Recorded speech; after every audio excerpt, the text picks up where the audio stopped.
Record it. Hi, how are you doing today? Great, thank you. How are you? I'm doing well. I just wanted to say thank you so much for making the time to express all of your past career goals and all of the history you've been through. And I'm really excited to get to know all of the things that you've been dealing with the past teaching career. Sounds great. So to start, I'm going to ask you, what education and required training did you have to obtain a secure position of a physical education teacher? So my university degree was kinesiology, and to teach in the high school, you need two teachables. So I actually double minored at university just so I would have more teachables. So kin was my major. I my minor was English, and my other minor was psychology. And then after that was just 1 year of teachers college back in the day before it came to. So yeah, my kin degree is kind of what led me into phys ed. Okay, nice. To follow up with that question, how would you describe your first year of teaching for physical education? Amazing. I loved my phys ed head, Tracy Hanna. She was my phys ed head and teacher and track coach and cross country coach. She went to MAC, which is what led me to go to MAC. And I was lucky enough to get hired the first year right out of teachers college. So I stepped in to be beside the woman that I idolized, who is just so positive and kind and fun. So year one, I did have to do some English on the side. But year one in phys ed was awesome because I got to work with her and Larry Pearson, who is like more energy than any human or all 400 billion people combined. So it was always so fun. Oh, okay. That's nice. Um, and to follow that one up, how would you compare the first half of your teaching to the second half of your teaching? Far more enjoyable in the first half of teaching. I feel like it was far more about the kids, and you can take kids anywhere to have an amazing experience, like lived in experiential learning outside of the classroom. Amazing. And now I feel like there's so much legal issues. You can't go near water. You can't go anywhere that doesn't have like first aid CPR nearby, or if they don't have their own insurance. So I feel like there was a lot more real life learning that happened in the first half versus the second half, where it's so hard to take any kids out of this building. And to do so, basically, you're signing your life away. And I don't really like that. And I feel like the kids back then also respected teaching as a profession much better than now. Now, I don't know how candid I can be, but they tell a teacher to F off and they don't get suspended. They're back in your class 20 minutes later. It's Oh, just the feel is so different. And that never would have happened. You know, I don't know if it's more control, not control in a bad way, but just, yeah. And the principals and vice principals had a lot more power back then in a good way to do that as well. Yeah. yeah. Now There's they have to follow their own protocols, and that's like 14 steps to why did you do that? Oh, okay, just say you're sorry and don't do it again. yeah, a lot of politics involved, it seems like. So much politics. Yeah, I feel like everything, first half of teaching was student centered up, and now everything is like the ivory tower down. And that's just not, doesn't create a great environment. No, no, It that's sounds awful, but yeah. And I'm a pretty generally happy human. So if I'm feeling this, like it's bad. yeah. I was gonna say that was probably the one of the most important factors of you that I wanted to take on for my career was how bubbly and energetic you were because you always brought light to the gym class and the environment and like all of the students were always so happy to be learning from you. You have frozen, Isha. Oh no. Can you hear me? Um, so Okay. for your next question, what year of teaching was most notable to you? So, whew, I could approach this. I was like, oh, I have some negative stuff, but I'm not going to go the negative.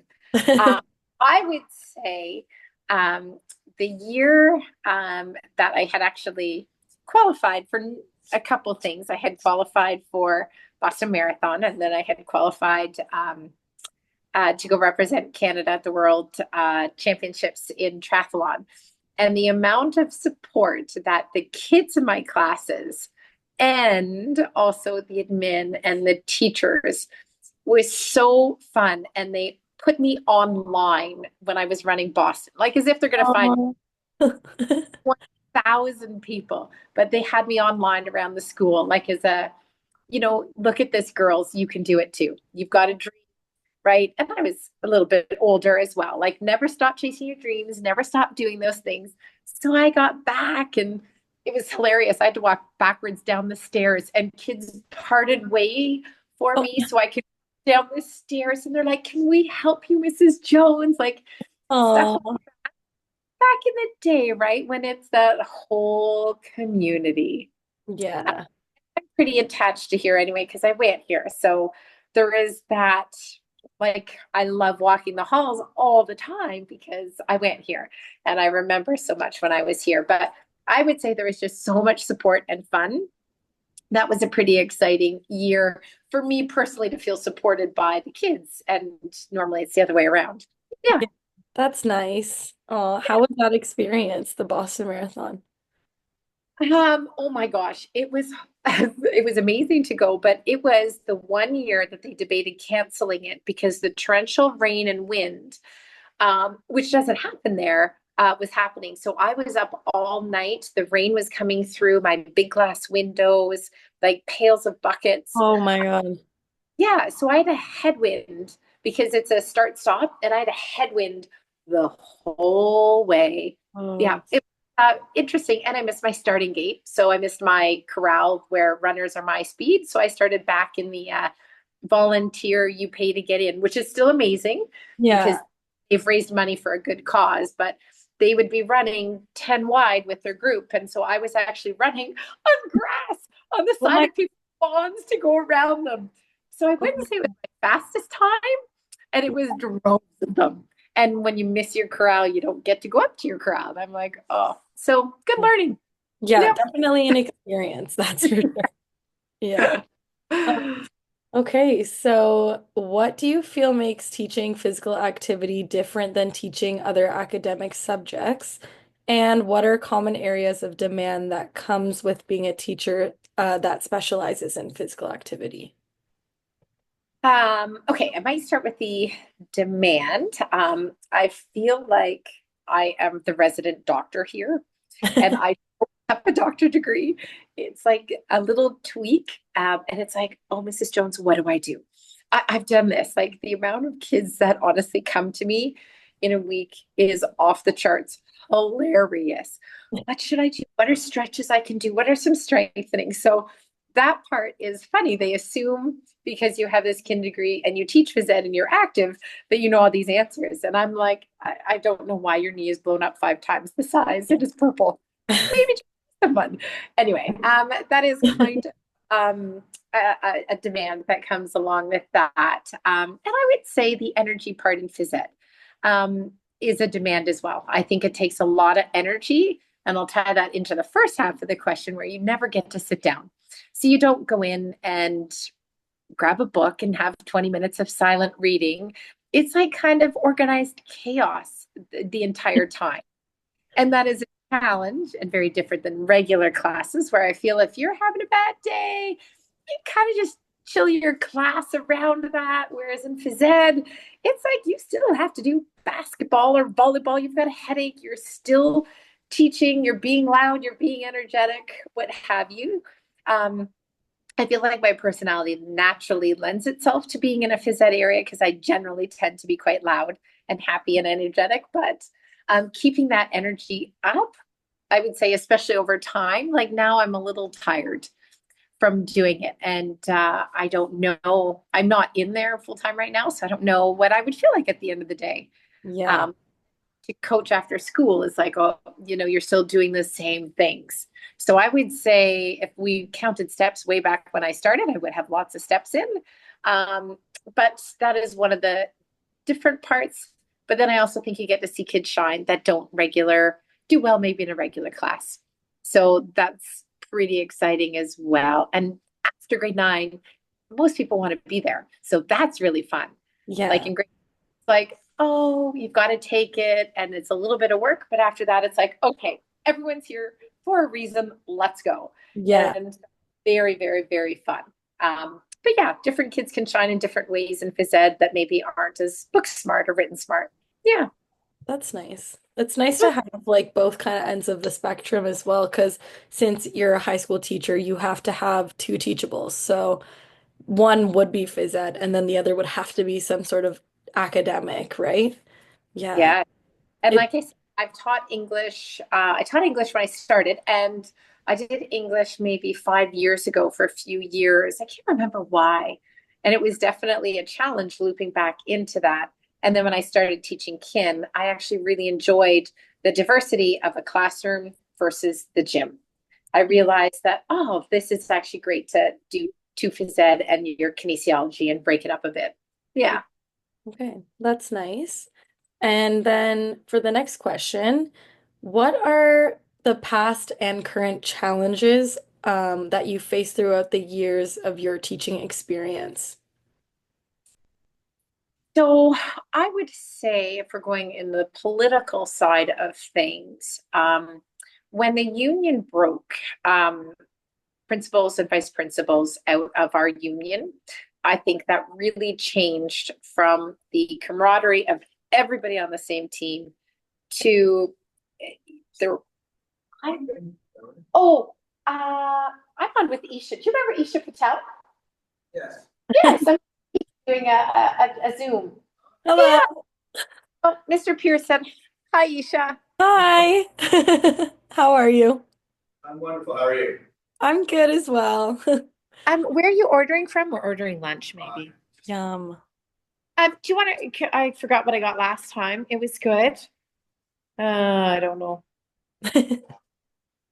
It's okay. I'm okay. Sure. Yeah, it was. I'm okay. That's all good. Sure. Yeah, yeah. I'm good. Thank you. It's okay. I'm good. Thank you. Okay. So when the union broke out, I really feel like the big support that they gave us was gone. And that has been a challenge ever since. It's like we're on two opposite sides of a field and we're not meeting in the middle. And they have to look after their own selves. But when they were part of our union, it was much better. Yeah. Current challenges, past, I call the glory days. Like I don't remember besides, Ray days and trying to get us to teach 4 to 4 and then that not working or striking.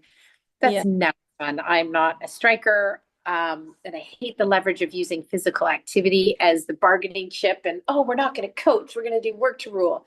Those all sucked because that's not me. Yeah. Hold on one second. Okay. Okay. Sorry. No, that's okay. My son is on a plane right now and he just texted hello and I don't understand. I hope they didn't Uh-oh. land or do something weird. Okay. Anyway, sorry about that. That's okay. So those are never fun. The work to rule days where you don't do the coaching, which is where I love because then you get to work with kids like you all the time, right? Like Yeah. that's so the politics never have enjoyed. Now administration is so in our board. I don't know how much I'm allowed to say here. I feel like they have brought in non-Peterborough people, like people Okay. from Toronto, people, they don't understand our community nor really care to get to know the community. So I find depending on your administrator, it kind of sets the tone of the school. And when you have a not great administrator, that's really rough. And we just finished with that. And the morale of our school is at the lowest in 27 years I've ever seen. So it's amazing that one person can come in and just change everything, where you can go, your forms, how many times you do them, like 9 times through. Like if I'm going to correct it, give me all the corrections at once and I will do it. But Yeah. don't one back, back and forth. And then it takes 4 weeks. Then you start your season late. So I think and they're bound by all of these new rules as well. I get it. I'm sure lawsuits that I have no idea that has happened with them. And that's where they are trying to cover their butts and protect us. But I kind of love the old days where I could walk you across the road if I Yeah. wanted. Yeah. Yeah. Do you still go on that there's a trip, I think it's like camp, it was the camp. Oh, I forget his name. We just spoke about him. He was one of Larry, yes. no, we don't do overnights. Oh. Mm. Actually, the science classes aren't even allowed to go to his property because there's water on there. He shut Oh, the water. that's Yeah, wild to me. That was even ankle deep water.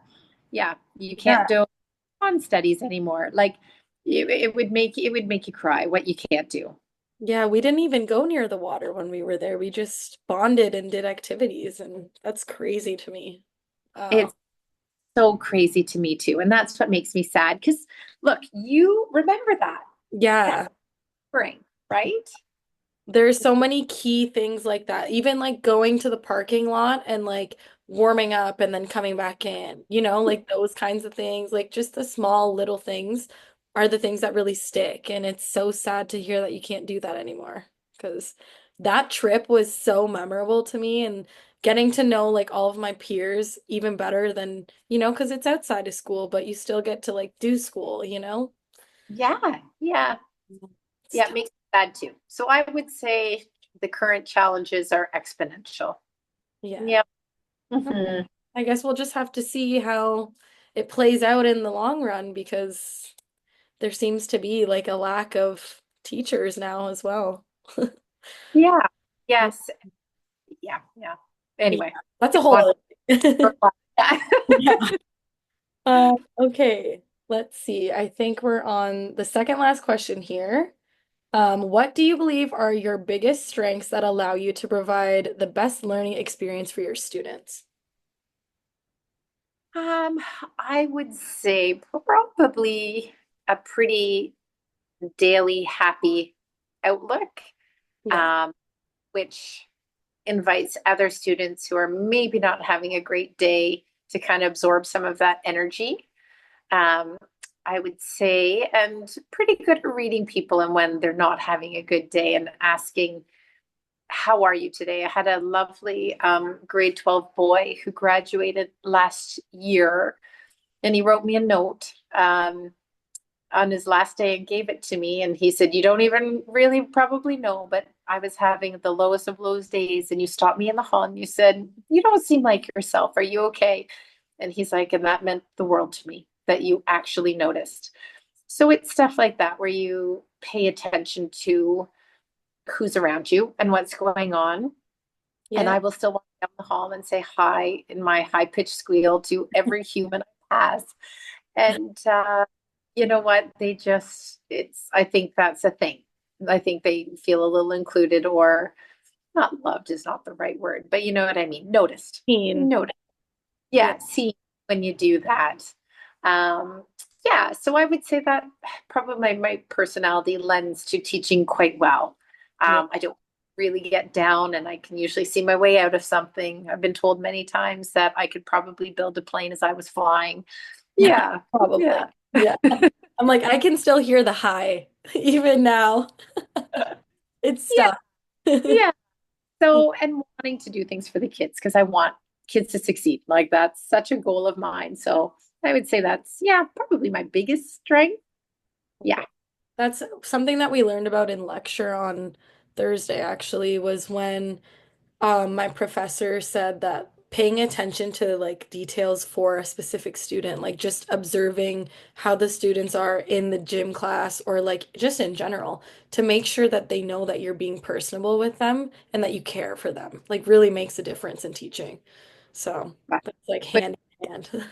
yeah, couldn't agree more. And then those are the kids that, will eventually not be on your side, but, if they're having a bad time, they will come and let you know. Or when you ask them of something, they'll do it, right? Like, I Yeah. think kids talk to other kids so they know that you're approachable, even if they don't know you that well. Yeah. Yeah, your professor, whoever's saying that. Yeah. So the last question would be, what are ways you are able to keep your students motivated while teaching physical education? And what different teaching strategies did you use when trying to cater to students of different skill levels? I have to say my probably biggest teaching strategy, and you've probably heard me say this before, is it's all about trying. I have never ever in my marking, in my what have you, never cared that you can get 10 out of 10 baskets, but I Yeah. want to try to get one, right? And someone's one getting in would be like someone else's 10, right? Me scoring a basket, you should like raise the roof if I got one in because I am horrible at basketball. You know, you put Mr. Pierce that you saw in a Yeah. gym and he should get 10 out of 10. So I think always just making it about the personal growth, right? And including tons of reflection in there so you can compare yourself to you, Yeah. not anyone else. And my marks were never, ever, ever based on that, based on trying and attending. And I really feel like kids feel like that's a much safer environment. Um, Hopefully. But Yeah. yeah, I would say probably the one of the biggest things. Um, yeah, and I also find that kids have different skills. Like if I bring out archery, that's a skill set for someone, right? Versus basketball is a skill set for someone else. So when you do various things, hopefully someone somewhere along the way, each of them will fit into being a little bit of a master on one or a bit more comfortable Yes. in one. Yeah, so really, I think that's probably that part. Keeping students motivated, probably always being a presence and walking around the gym and partaking. Like I'm sure I played volleyball with you guys a Yeah. handful of, Even yeah, so, and probably being in okay physical shape yourself, right? Like when, again, it was so funny. They put on something on, oh, that scared me. In December for our assembly, and they had all the teachers listed, and they're like, "Who's the oldest teacher here?" And of course, they put me on, and I'm like, 50 now, and they put on other teachers that are younger, but maybe look a bit older or whatever. And Yeah. then name came up. They're like, "There's no way she can't be in that good shape and be the oldest teacher in the school." Oh, So I think keeping kind of that doing with the kids, running with the kids, doing push-ups with the kids, planking with the kids, kind of keeps them motivated. Yeah, I would think kind of just playing around with them. Yeah. okay. And also using, again, the words, right? The bubbly personality. If they're struggling, helping them out of that. Or, yeah, always showing them a different technique if they need it, right? If you're serving badminton underhand and you can't do open face, come in and do the reverse backhand, right? Like Yeah. lots of ways. But it goes back to that prof that if you're walking around and paying attention and you're always helping, they're going to want to get better because you're noticing them. Yeah, exactly. Okay. Yeah. Some good tips. I know we have about 2 minutes left, but even just reflecting what you said, one of our previous assignments was teaching a phys ed class. So I taught lacrosse and it Yes. was it was definitely very interesting. A lot of the students were older and they were like mock students. So with actual kids, it would be a lot different. But making sure I found that like making sure to stand in a spot where everyone could hear me too is like that's like so effective because if your back is facing them, they can't hear you. And, or like Yeah. making sure to tell them like hold your ball because there's always the one kid that's like bouncing.